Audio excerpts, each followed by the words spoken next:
once we've taken on this micro or atomic leadership, do you think our influence only counts or only happens in the work environment?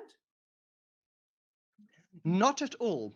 And I think even outside of the work environment, it becomes so important for us to stand up as leaders in our communities, in our groups, in our families, in any organization or environment that you find out yourself. Innocent, I think we entered a culture, or we created a culture where people became very blasé. We became spectators in the game of life. Most of us will rather sit and do nothing about a situation than to stand up and change the situation. We will sit and we will moan from the sidelines about everything that's wrong. And the thing is, we're not blind to our problems. We're not blind to the corruption, to the dirty streets, to everything that goes wrong and that is wrong around us. But the problem is, what do we all do? We moan about it and we sit back and we wait for yet another big iconic leader to come along and change everything that is wrong. Mm. And my whole point is, we cannot do that any longer. We cannot wait for our leaders, because there is a scarcity of iconic leaders that can implement change. We cannot wait, and the speed of change in our environments is just too rapid. We cannot wait for a big leader to come along. We cannot wait for another political leader, another Mandela, to come and right all the wrongs in our country. You cannot wait for another big CEO to change whatever is wrong in your company. The responsibility and the onus is on you, and you need to start implementing change. We need to stop being spectators, and we need to start actively doing things in our environments. And another good example outside of a corporate environment that I always use when we talk about atomic leaders is, I've got a very good friend called Arnu. Now, Arnu is a corporate lawyer. Arnu bought a house in a suburb a while ago, and he transformed that house in a beautiful, beautiful corporate office. And he moved his legal practice to that office, to the new office. And very proud, after he moved to the office, he started to invite clients to come and visit him at the office. But he realized something immediately, that the streets around his office were very polluted. There's a lot of rubbish and rubble around the streets everywhere. Now, Arne could have done what most of us would do in that situation. You could have blamed the municipality and how bad the municipality is. You could have complained about the the person that represents you from a political point of view, and why don't they do their job. He could have blamed the municipal workers because they are useless. But Arne didn't do that. He didn't sit back and complain to everyone. What Arne did is he said, okay, I know that this is a sphere of influence that I can take action and can implement action within. So what Arne did is he went to all the business owners around him, and he got a little group together, and together they went in and cleaned the streets. It wasn't a big job. After a few hours, the streets were clean, and up to today, he and that little group that he put together make sure that the streets are clean, and they keep the streets and the environment enticing and beautiful. Mm. He wouldn't have been able to achieve that if he did what we do, where we bitch and moan and don't take action. Mm. Arnu was an atomic leader. He knew that he can implement change in that microcosm, and that's what he did. And Mm. Innocent, just think, if we had more people like Arnu, I think we would have less problems with pollution and dirty streets in our neighborhoods. Mm. And I love that example. But there's another atomic leader I want to speak to you about, and his name is Adrian. Do you want to tell us Adrian's story now? For our viewers who don't know you, Adrian is your young son, and he also contributed to this journey. I think Innocent, it is absolutely. Now, Adrian is my little son. He's 6 years old, and Adrian has always been the apple of his daddy's eye. He is my everything.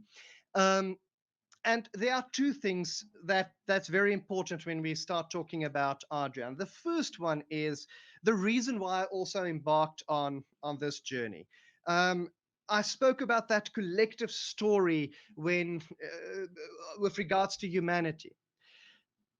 And I came to the realization that the story that we are creating, the story that I am contributing towards and that I'm helping to put together, that story I'm going to pass along to Adrian. And that is going to be the first chapter in his life story. And Innocent, I know that Adrian will one day stand up and he will turn around and he's going to ask, Daddy, in that story that you passed on to me, were you one of the good guys or one of the bad guys? And I need to make sure that I am one of the good guys in the story that I pass along to Adrian. And for me, I have this small little tale with regards to what it means to be an atomic leader, and specifically from Adrian's perspective.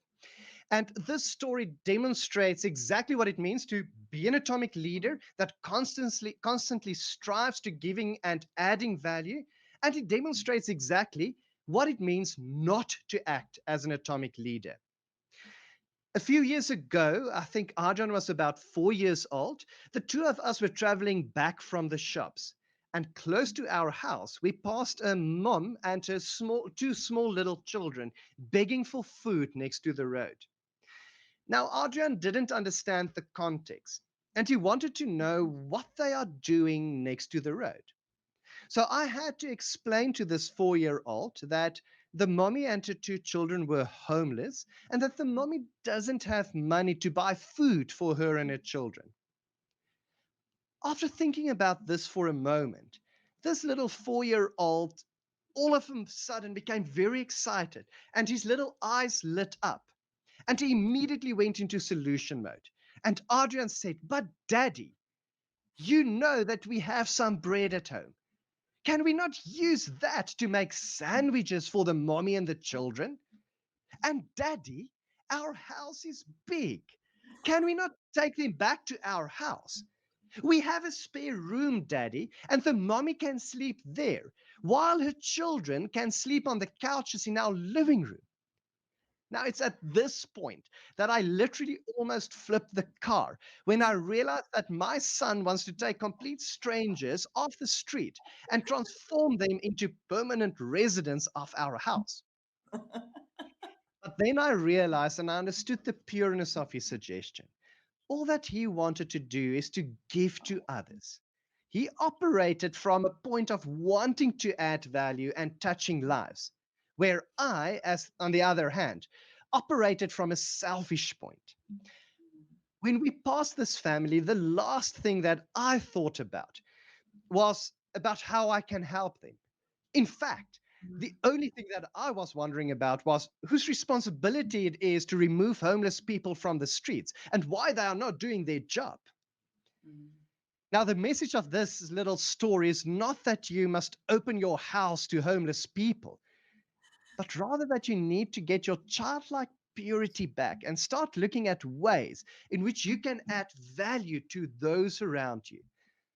Because you can only be an atomic leader if you constantly and consistently are driven by adding value and touching lives by doing so. I I love the story of Adrian, and I know we're out of time, but I have to ask you one more question, and that is if I know so to me the story of Adrian is beautiful, but it links to something that I know you quite passionate about, and that is the range of books about being a go-giver.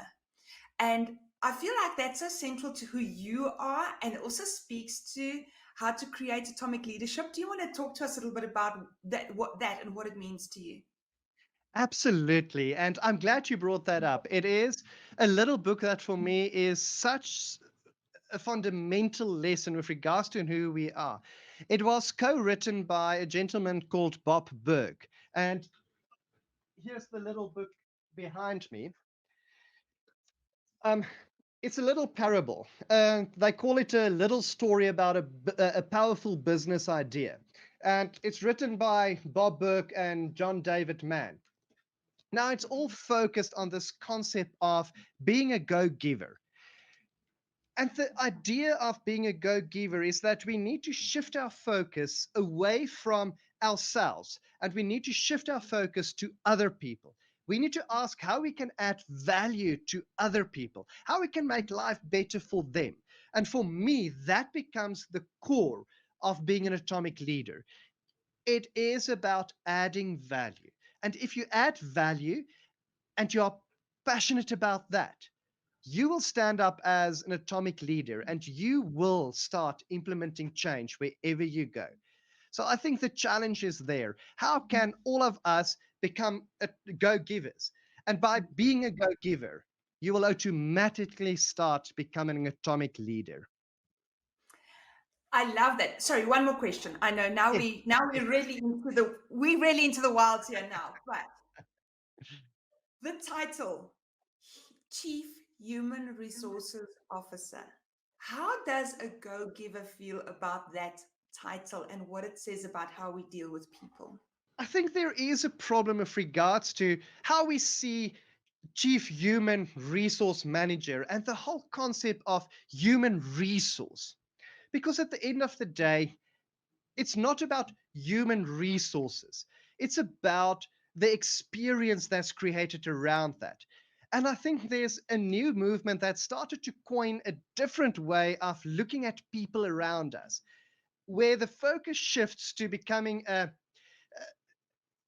chief employee experience manager, where it's more about creating and managing the experience of employees and not seeing employees only as numbers, which is the paradigm of normal HR environments in many companies without generalizing at this stage. We need to shift that focus to how to create an experience for our employees. And if we can create an experience for our employees and not only for our consumers and customers, I think the whole dynamic within a company changes. And again, creating an experience for our employees all boils down to leadership. And that experience cannot be limited to our iconic leaders. That experience must include each and every employee on all levels. And as we create and include them in that experience, as we create atomic leaders out of them, we spread the leadership responsibility, we spread the leadership love. And I think that is beautiful. Then we empower people. Then we assist our iconic leaders and we make sure that they don't burn out. And we Mm, give purpose to our normal or our ordinary employees, because now they also feel that they have something that they are passionate about and where they can take, or what they can take leadership of. And now the challenge is, how do we take what the companies you spoke about success and performance, how do we take what a company sees as success and performance, how do we take what an individual atomic leader sees as success and performance, and how do yes. we match that? And I think Mm. that is so important, because if we have a match in that environment, it is absolutely a winning formula. That is the golden grail at the end of the rainbow. Wonderful. Jan Hendrik, thanks so much. I'm going to stop with questions, otherwise, we'll be here for the rest of the day. You and I have a certain amount of conversational stamina between us. Thank you so much. Thank you for opening up leadership to us. Thank you for helping us understand that iconic leadership actually can take a toll, and that we're not actually doing people a favor by worshiping them. And thank you for teaching us about go giving, and maybe everyone who sees this will go and add a little bit of value somewhere today and every time they see this video. Thank you for your time, and I really appreciate it. And Innocent, thank you for you too. It was really great fun, and I'm happy that people like you assist me to spread the story of atomic leaders, and by doing so, change the way and the definition that we currently have around leadership. Thank you so much. Thank you. Well, yes. once again, everyone, I mean, do we ever have a boring time at the Performance Cafe?